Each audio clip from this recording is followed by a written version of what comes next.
can't make me. Ellie looked up at James and wiped her mouth. He took a step back, further into the castle yard. She knew that he had wanted to break her. He had wanted to see her crying and begging for mercy after being treated like a common servant, but she was holding firm.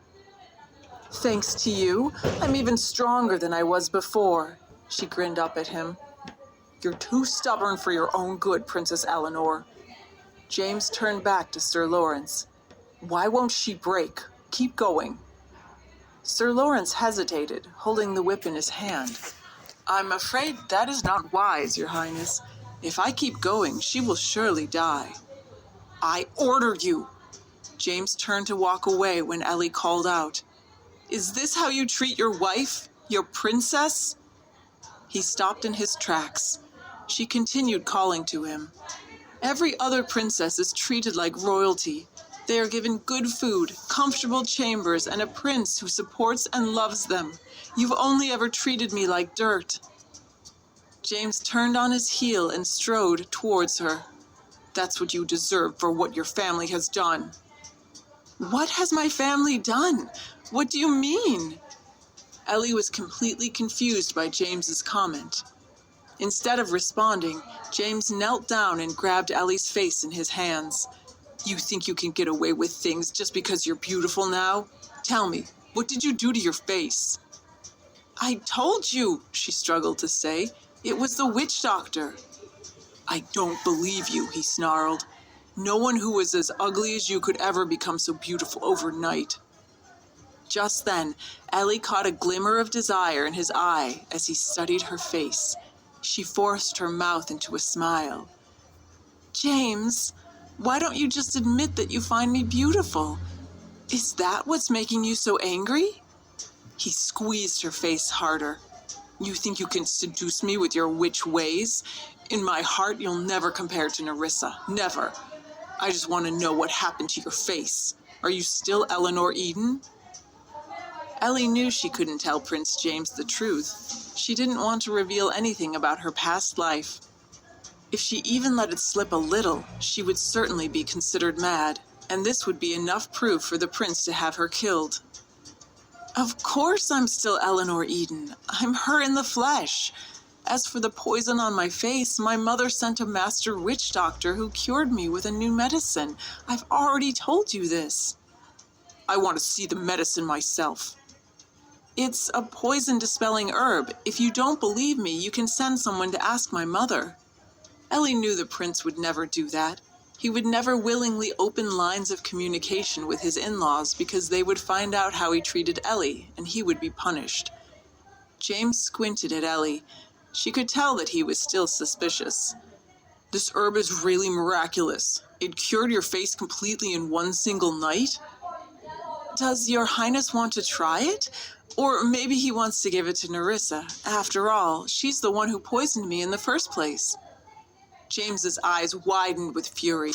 He slapped Ellie across the face in rage. "Don't you say her name. You will call her Royal Highness." Ellie was appalled. There was no way Nerissa was deserving of the Royal Highness title. She was not a queen or princess. If she agreed to call Nerissa by that title, it would only reinforce the idea that Nerissa deserved to be higher up in the kingdom than Ellie. There was no way Ellie was going to let that happen. Ellie glared up at Prince James from the cold, hard ground. "Nerissa is no princess. I will never go against the customs of this house and use the wrong title. I honor this family and the rules laid out for us." James scoffed.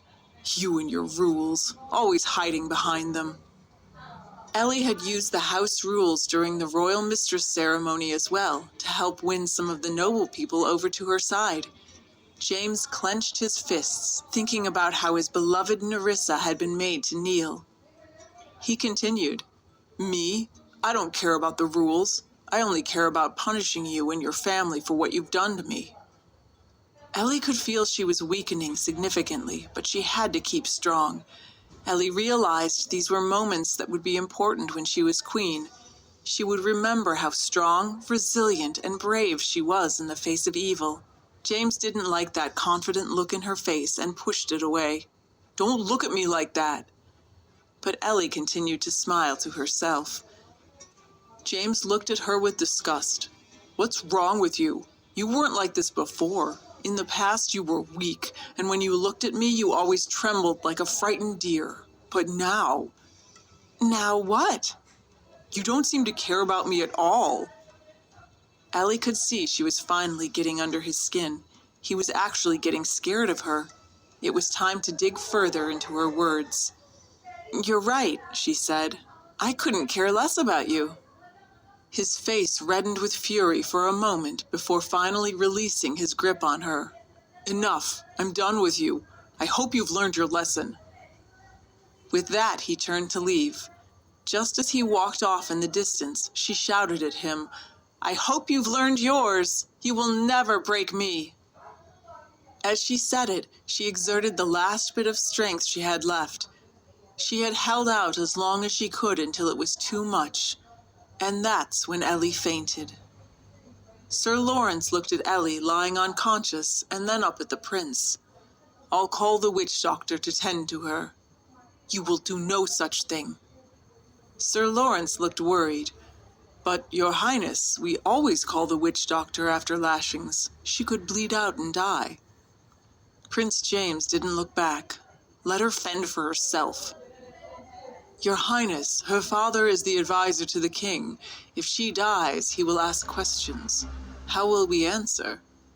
"She belongs to me. I am punishing her as I see fit. If I have a bad dog that I don't punish, it will continue to misbehave. It's the same here. Now, if the bad dog dies from its punishment, whose fault is it? If she dies from the wounds of her punishment, are we really to blame?" Sir Lawrence nodded obediently. "Drag her back to her room and then let God decide whether she lives or dies."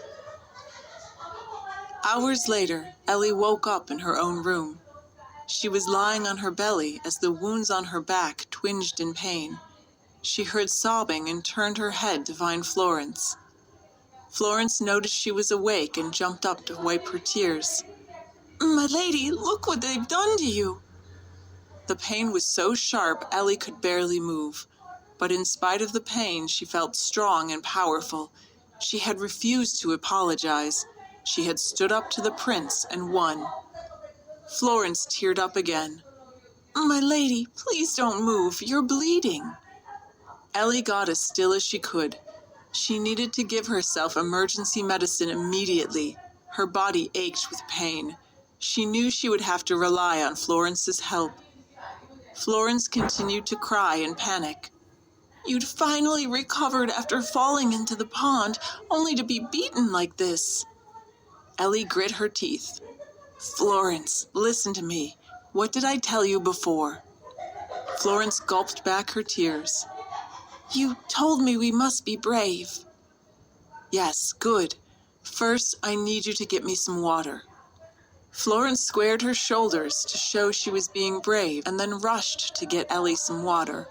She returned in a few moments with a cup and a jug of water.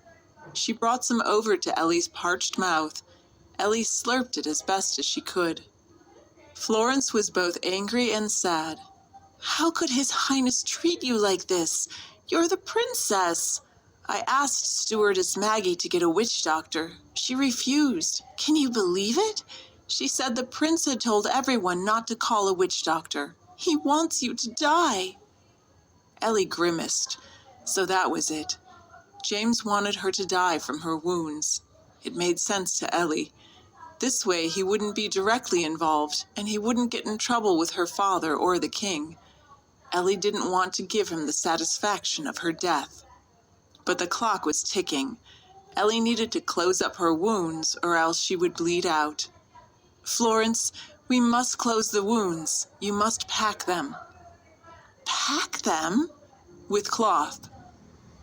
Ellie pulled herself up, but pain flashed through her entire body, shaking her to her core.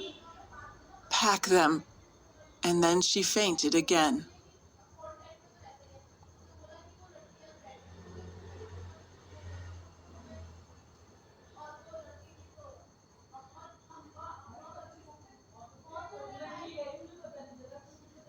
"M'lady?"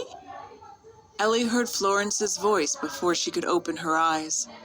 She tried to move and found her back aching with pain every time she did. The lashes Prince James had given her as punishment had left her with open wounds on her back. Before she fainted, they needed to be packed with cloth. The room came into focus slowly. "My lady, you're awake!" Florence dropped what she was carrying and rushed over to Ellie's side. Ellie reached behind her back and found, to her surprise, that the wounds were bound. "You packed it?" "Yes, my lady. At first I was very confused about what you meant by packed, but then I remembered you put cloth on your wrist after Lady Nerissa cut you with that knife." Ellie smiled faintly. "You remembered?" If it weren't for that, Ellie would have definitely bled out. People in the 13th century did not know much about blood wounds, with wounds often left open. It was lucky Ellie was actually a nurse and knew how to pack a wound, or, in other words, stuffing cloth in the wound till the blood flow stopped, which was the best way to save a person from bleeding out. But this was not the end, because now the real treatment would begin. Ellie couldn't just lie here and wait to heal. She needed to treat the wounds and seal them properly. "Okay, Florence, I'm going to give you a list of herbs to get from the greenhouse." Ellie wrote out the herbs she needed. She had spent some time teaching Florence which were which, so they could be better prepared for an event like this one. As soon as Florence rushed out, Ellie managed to get out of bed. She turned her back to a mirror to see what the treatment plan needed to be. Florence had packed her wounds well, and thankfully the gashes were shallow. Ellie's mind whirled with everything that had happened to bring her to this point. The back-and-forth battle against Nerissa and James. Ellie was worried. She was losing her power already. Any more and she wouldn't be able to regain her title as princess. But first, she needed to recover. Florence returned with the herbs, and Ellie instructed her. "First, you must take out the cloth and clean up the wounds. Use some of that soap and water together." "What if my lady bleeds again?" "It's been enough time. The bleeding should have stopped by now." Florence nodded, looking impressed. "I'm always so surprised my lady knows about the healing arts." Ellie lay down and let Florence clean her back. "Yes, well, I told you, I went to a convent where I was taught by the best." "My lady could help other staff around the castle.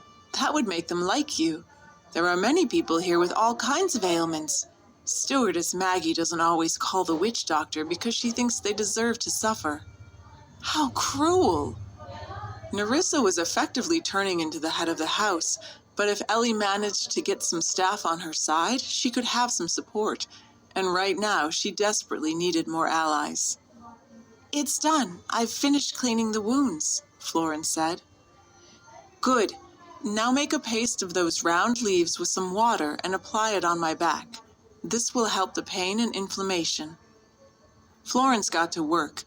When she was done, it was time to bandage. Ellie tied a long piece of cloth around herself until she was sure it was tight. Florence tied the loose ends together, and Ellie checked the work. "Not bad at all. It looks professional even." Florence beamed a big smile. "Now what?" "Now I must get some nourishment if I am to get better faster. Protein is best." Florence had no idea what that was. "Protein?" "Meat, and it would be best if it's in a stew with other vegetables. This way the wound will heal faster." Florence nodded. "I will go check the kitchen, milady." Florence dashed off again as Ellie realized how hungry she was.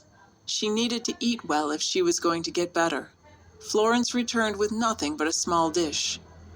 "I'm sorry, Your Highness. Stewardess Maggie caught me and told me that she wasn't allowed to send you any food. Prince's orders." Ellie clenched her fists. James was hell-bent on killing her, if not from her wounds, then from starvation. Florence uncovered the small dish she carried with her to reveal some small bones with barely any meat on them. "I picked some bones for you, Your Highness." Bones? Ellie was frustrated and distraught. "These are leftovers from the ceremony?" Yes, I hid them away for later, but it's okay. You need them more than I do, Florence said with a smile. Ellie needed far more nutrients than just this, but Florence's good gesture touched her. Florence was giving up her own food so Ellie could get better. This made her feel stronger. She would need to go on, not just for her own sake, but also for the young girls. Ellie decided to utilize what she learned about surviving in the wild with limited resources in her past life. You know the edible herbs I told you about, Florence? Florence nodded. You told me about parsley and dillweed. Yes, bring me some and put them in hot water with the bones. Let it steam for a bit. I can eat that. Florence was a good and loyal lady's maid. Ellie would make sure that she was well rewarded when she finally became a queen. When Florence brought the soup back, she watched hungrily as Ellie took the bowl from her. Give me another bowl. Florence handed her a second bowl. Ellie poured half the soup into that and handed it back to Florence. Florence shook her head. No, my lady, please, you must regain your strength. Florence, it's important that you eat as well. Come on, I insist. Florence took the second bowl and they both slurped their bone broth happily. Ellie explained, the marrow in the bone has a lot of nutrients. Nutrients? Things that are good for you. Florence nodded and slurped with a smile. My lady knows so much more than before. I think the fall in the pond must have made you remember all these things. Ellie didn't like lying to Florence, but she didn't have a choice.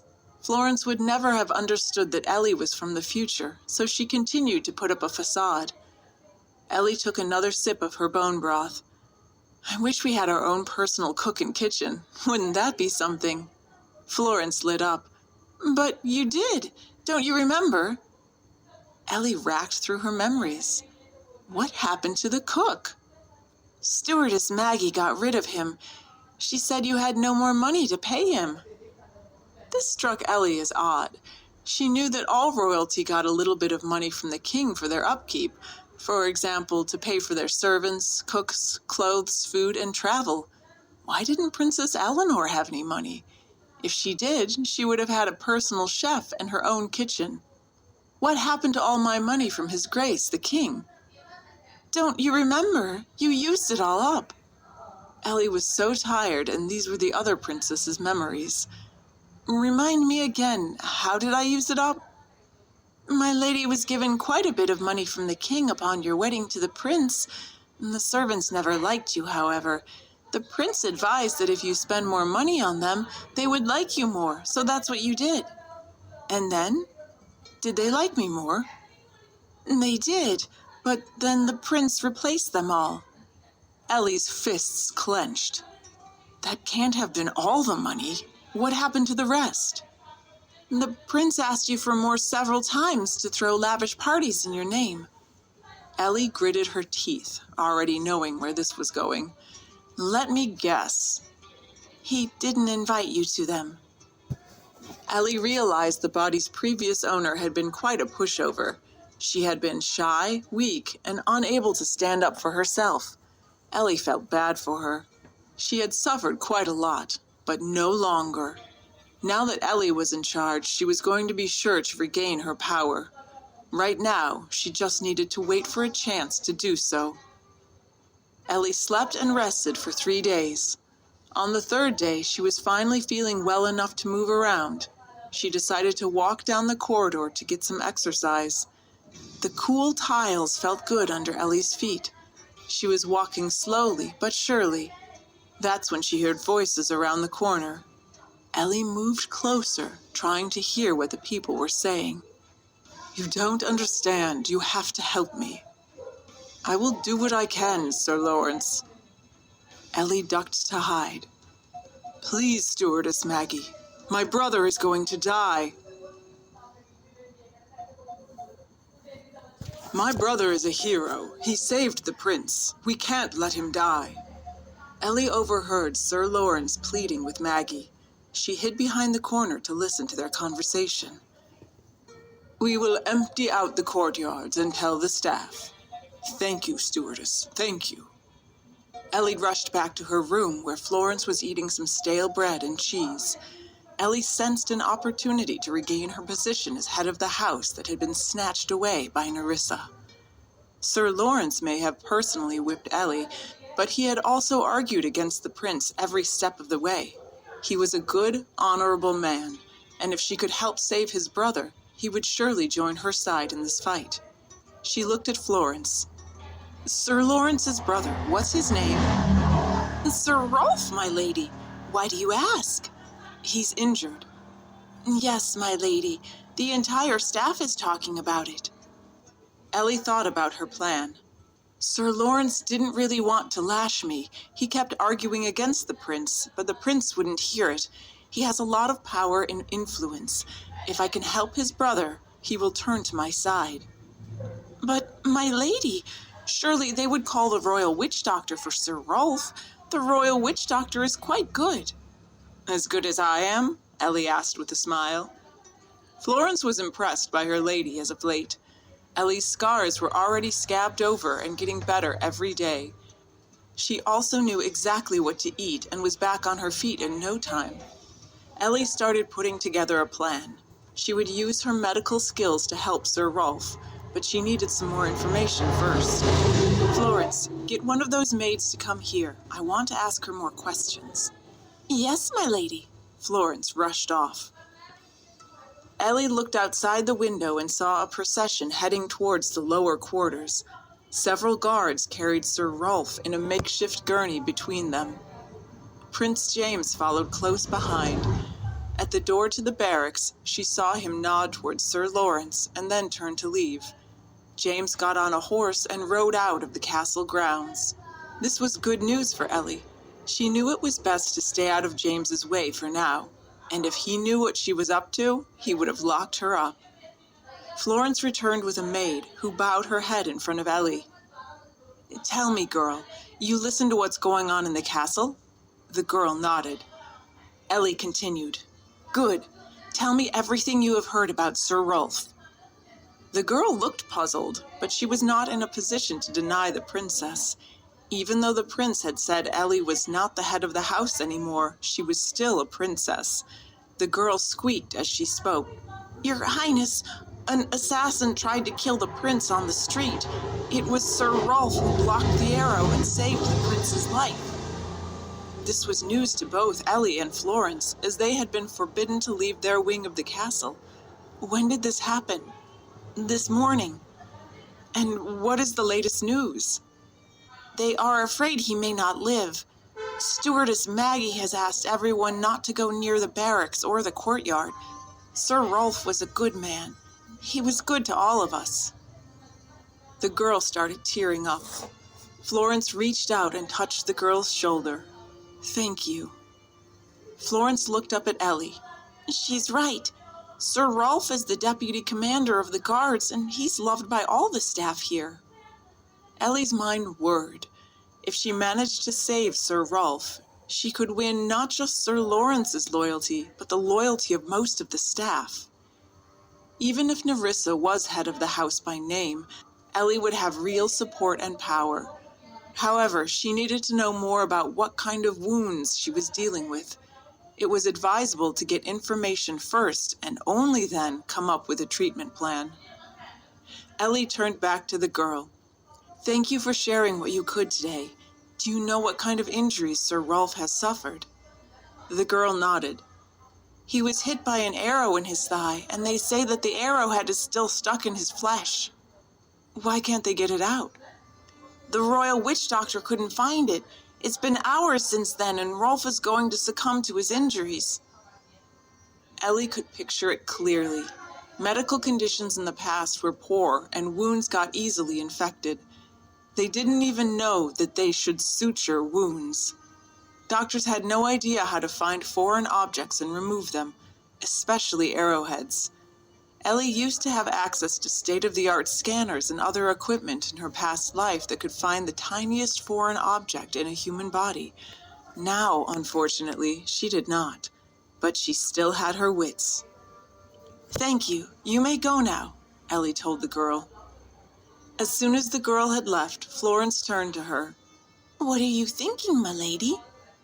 Finding and removing an arrowhead is tricky, depending on how deep it is lodged. I may need a special pair of scissors, but I think I can get it out. Florence jumped up in panic. My lady, we are forbidden to go out. The prince commanded it, both you and me.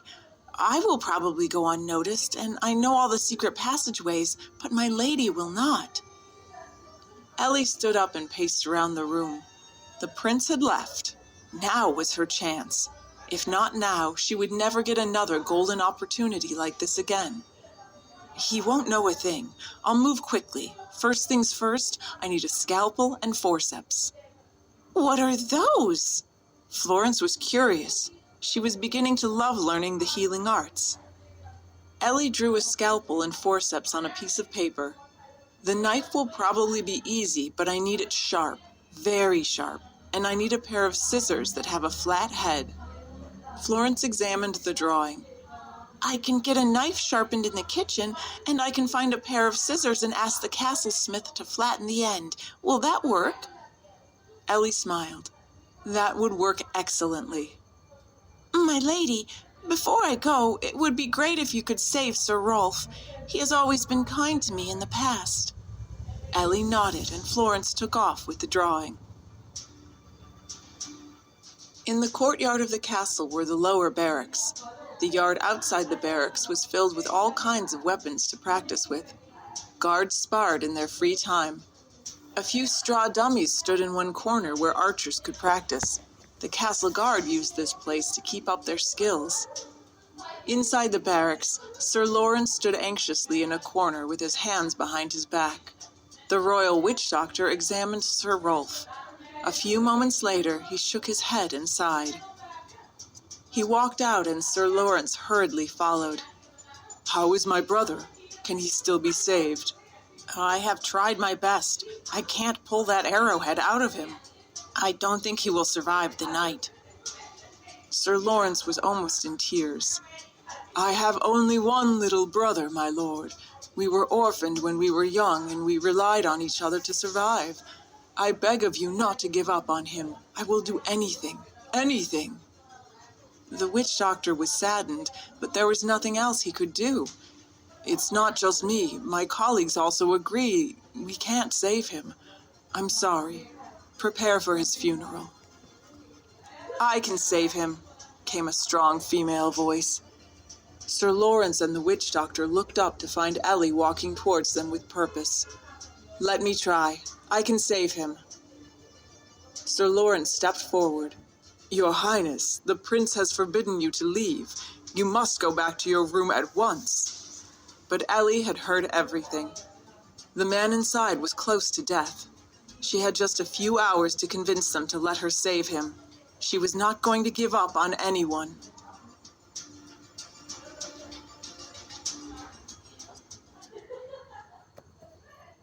He doesn't have much time.